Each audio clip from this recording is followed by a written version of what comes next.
what limit? Mia sat in the driver's seat, looking through the clutter of tapes, looking deep in thought. The van door slammed shut. She winced as I climbed in. I don't drop things. Why did I drop? She started to say something else, but she couldn't. I paused. Please, don't be sad. I shifted in my seat. We can take what we made back to your mom. She hit the steering wheel. You can't listen to anything I say. I don't understand, Aurore. Why don't I get to know what happens to future me? Where's my future mom? Why is future you so? Other me takes shifts, I said. If we beat them there, we can do this job whenever we want. Nothing else matters. My seatbelt clicked. The one where everyone gets cupcakes? Are you kidding me with this? Do you understand what is happening? You're not beating them. You are killing them. We need to hurry. None of this matters anyways. Not when that timer ends and we get back to the reset point before...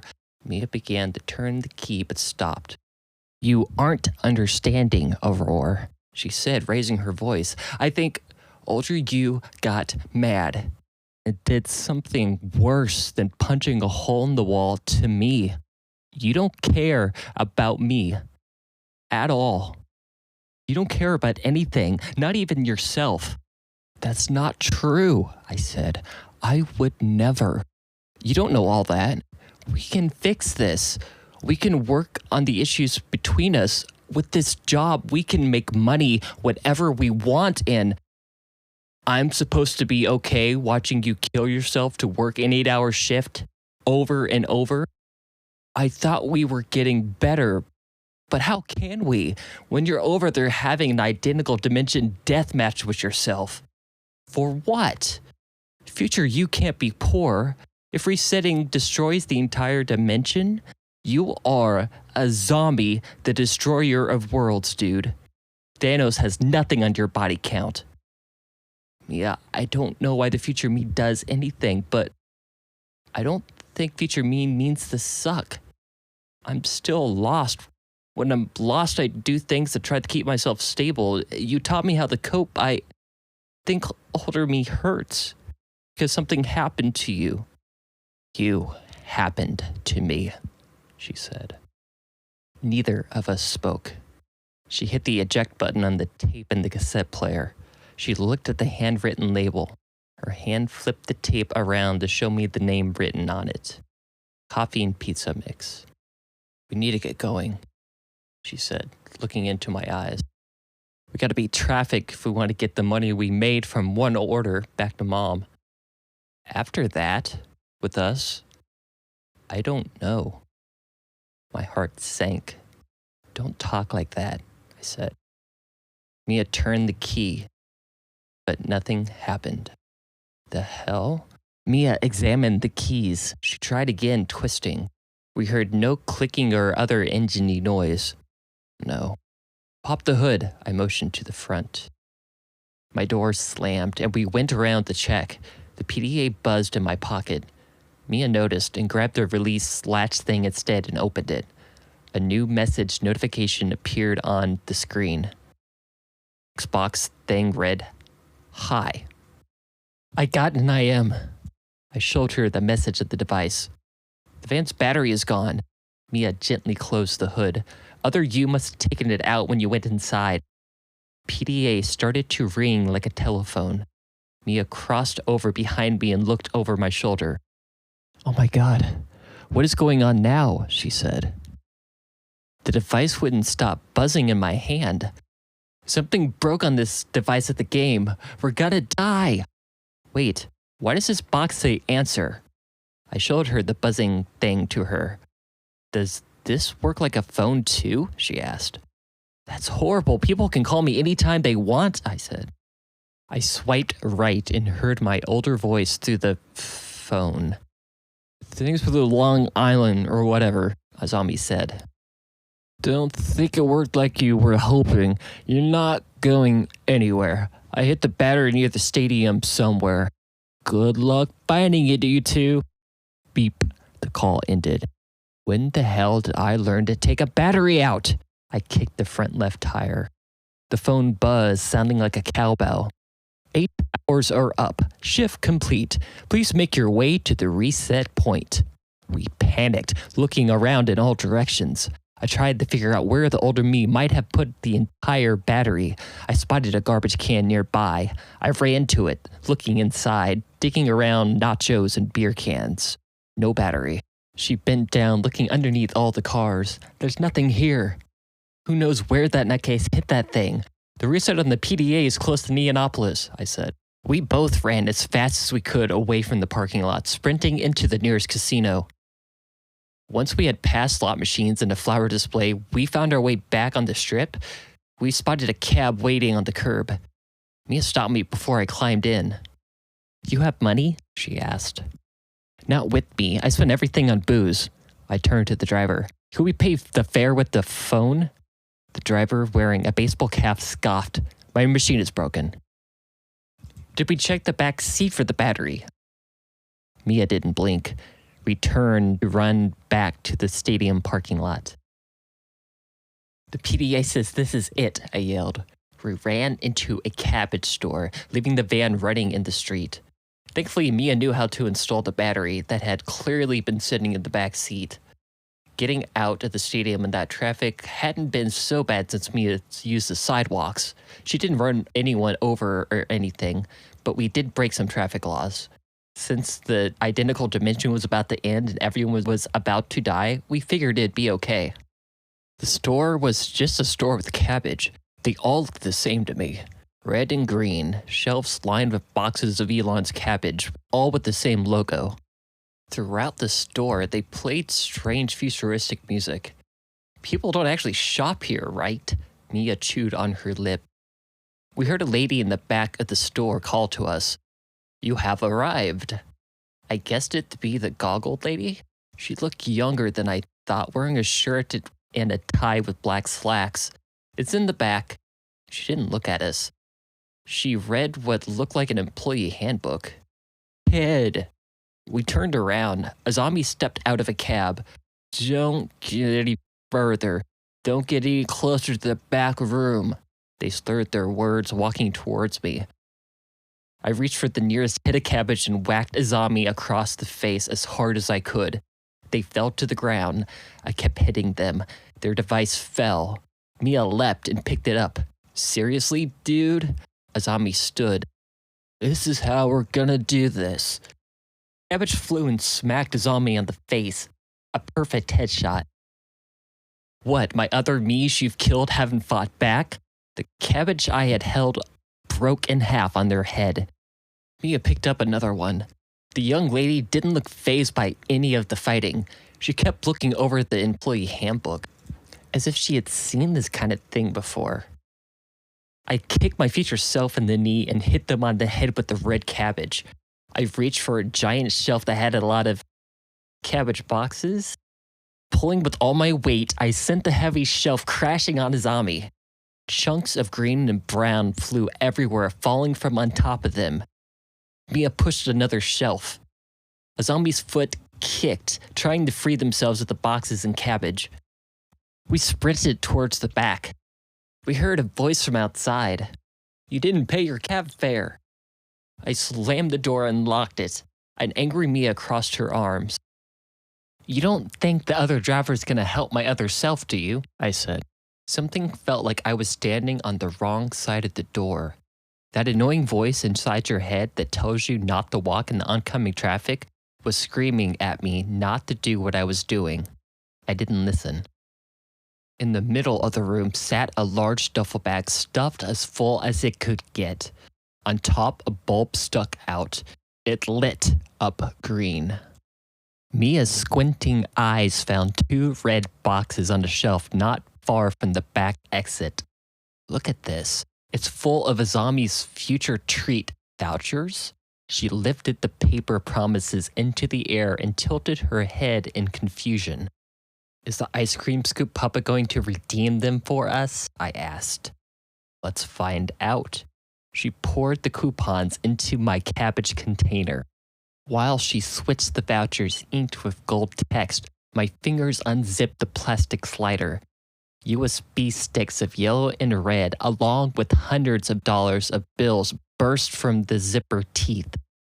I held up one of the bills to the light above and saw the raised printed watermark. The embedded strip ran down along the length of the bill. Lifting the handle, I saw the words "Property of Future Treats." A USB stick and a necklace with a large blue diamond surrounded by a bunch of other colorless rocks fell to the floor. The light on the duffel bag turned red. "Please return company property." An electronic voice from within the bag seemed to speak. "It is the employee's responsibility to return the company earnings with the money and tracking data intact."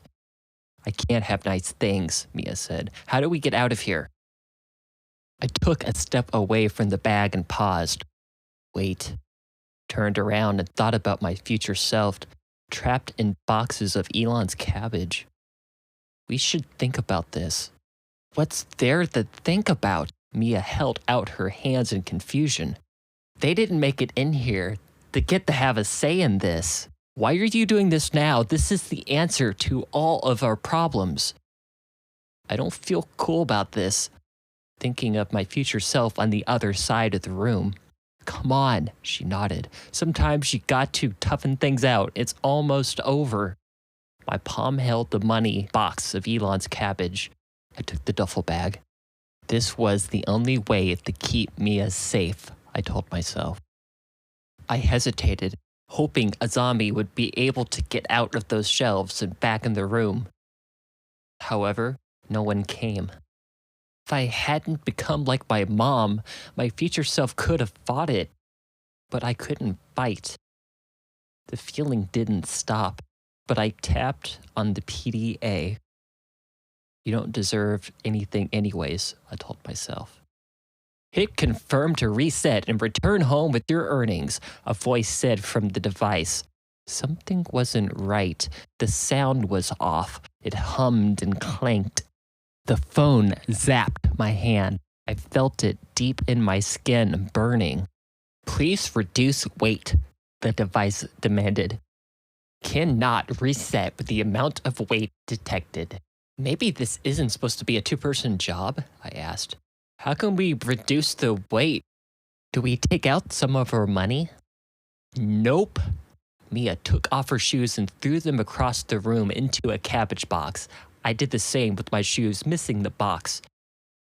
Take off your clothes, she said. I panicked. I promised your mom I wouldn't take off my clothes for money. She threw off her watch and took the socks off her feet. I took off the comfort hoodie, which must have been weighing us down a ton. We stood in only our sports bras and boy shorts. I hit the reset button. It shocked us again.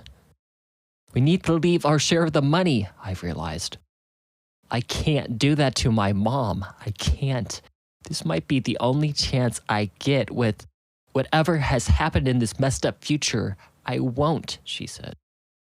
Let's take some of it, I reasoned. She paced, thinking. She turned around. Azami's PDA. My mouth curved into an O shape. The screen looked exactly like mine, with the button ready to be pressed to return us home, to reset both of us. We can hit the buttons at the same time. That has to up our weight limit or whatever, wouldn't it? Mia said. A loud thud came from outside the door. Someone pounded from the other side. We have to do this, she said. It's the only way to stop yourself from hurting you if nothing else. I nodded. Reluctantly. We pressed the button on the screen at the same time. Congratulations on winning your shift! You win! Confetti burst into the air. A rumbling sound off in the distance came forth. The device roared and crackled louder. I heard my future self cry out from the other room. Azami had broken down the door. They stood, looking at me, devastated. My vision turned blurry until I saw the familiar spins of light circling towards a dark hole. Only now there were two black holes. on opposite sides of each other. I could hardly see, but Mia came into focus, holding onto Azami's PDA in the air. She headed towards a different dark hole thing than I did. And then I saw a flash. She was gone. Flames engulfed wherever I was. My future self screamed in pain. Things got cold. Welcome back to your timeline, the PDA said. This reset has been sponsored by Bob's Apples. Have a free apple on us. No. I found a way to stand up. The van sat in the roundabout with the engine and headlights on. I held the duffel bag and the box of money. Mia was not there. Bob knows apples like the sunset knows the Grand Canyon, the PDA continued. Hey, I heard a voice say. Azami Chandler. I turned. The worker from the cabbage store stood on the sidewalk nearby. Yes, I'm Aurore Chandler, I answered. I'm here to pick up the duffel bag. She rubbed her thumb across her fingers, waiting for me to comply. Congrats on winning the shift. Where's my friend? Future Treats is not responsible for lost items. Hand over the bag, please, she said. No. I want my friend back, and my other self. You should have picked better. She grabbed the bag out of my hands. Thank you for working for Future Treats. What kind of sick game was this? After rolling the van back into the K garage, I stepped out and put the keys in my pocket. I adjusted the money box and slammed the van door shut. Again, because I can't do a single thing right. But I wasn't thinking. I couldn't think. I couldn't breathe. Miss K rushed from the kitchen in the black nightgown she had before. Rory, what are you doing in my garage with Bianca's van? Where is Mia? I gasped. I thought to myself, hold it together, Aurore. Hold it together. Mia is gone. There's a way to fix this. Wait. Miss Other K is dead.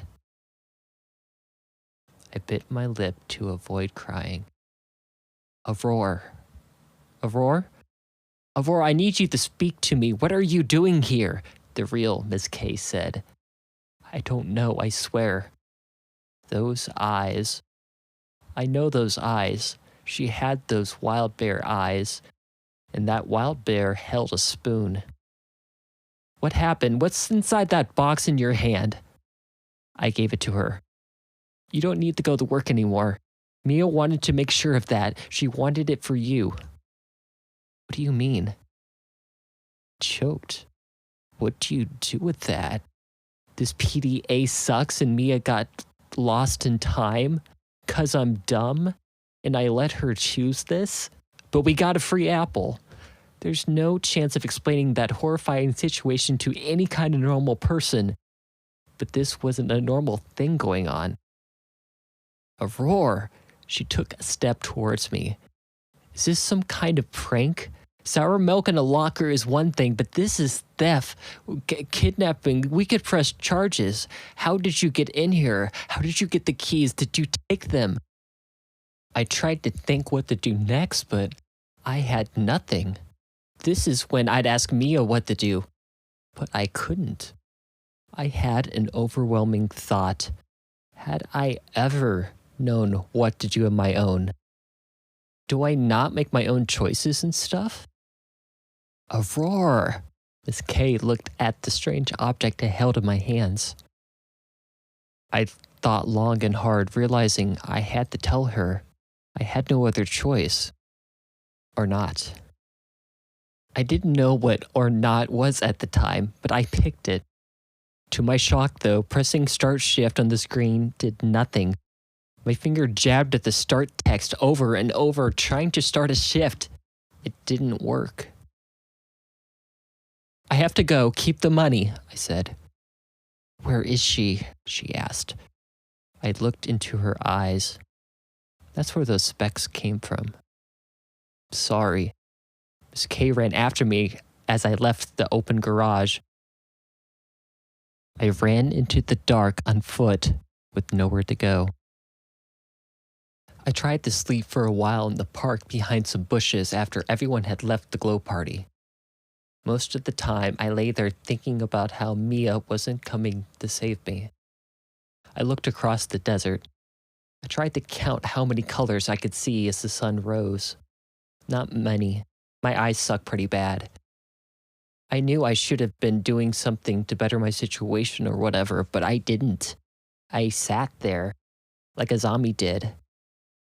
I kind of felt I understood them better, even though how they had been living was iffy is a nice way to put it, I guess. I stood up from the ground. The light all flickered behind me and stuff. I headed to the bus stop, down the street.